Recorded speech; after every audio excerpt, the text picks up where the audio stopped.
जमीक question देती a pipe can fill a tank in x hour से कहला गोटे कौन अच्छी गोटे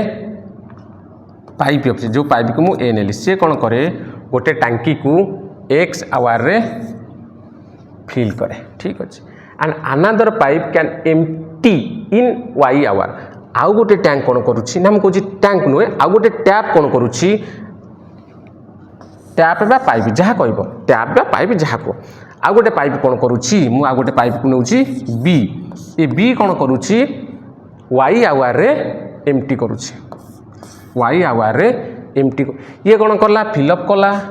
ये कौन कला एम्प्टी कला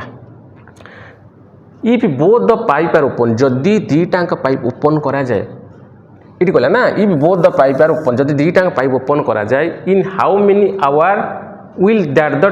टैंक बी फिल्ड से कहला जदि दीटाक पाइप मु ओपन करे केते समय भितर टांकीटा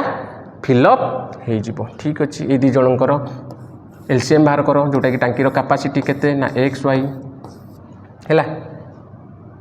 एक्स वाई को जो एक्स रे डिवाइड करवा आर एफिशिएंसी केते बाहर वाई जो एक्स वाई को वाई रे डिवाइड करवा आर एफिशिएंसी केते बाहर एक्स है बुझेला ना बुझेला ना ताहले टांकीर कैपेसिटी एक्स वाई टांकीर कैपेसिटी एक्स वाई से कौन करुच्ची ये कौन करुच्ची फिलअप करुच्ची वाई एफिशिएंसी रे ये कौन करुच्ची एक्स एफिशिएंसी रे एम्प्टी करुच्ची ताहाने से माने कौन कही जड़े फिलअप करुच्ची जड़े एम्प्टी करुच्ची तुम ये कौन कर दीटाक एफिशिएंसी कौन करदेव माइनस करदेव ताहले ये दी जनकर एफिशिएंसी केते ए आ बी रो एफिशिएंसी केते वाई माइनस एक्स तान वाई माइनस एक्स एफिशिएंसी रे एक्स वाई वाला कैपेसिटी वाला टांकी को से एतिक समय भितर फिलअप करदेवे।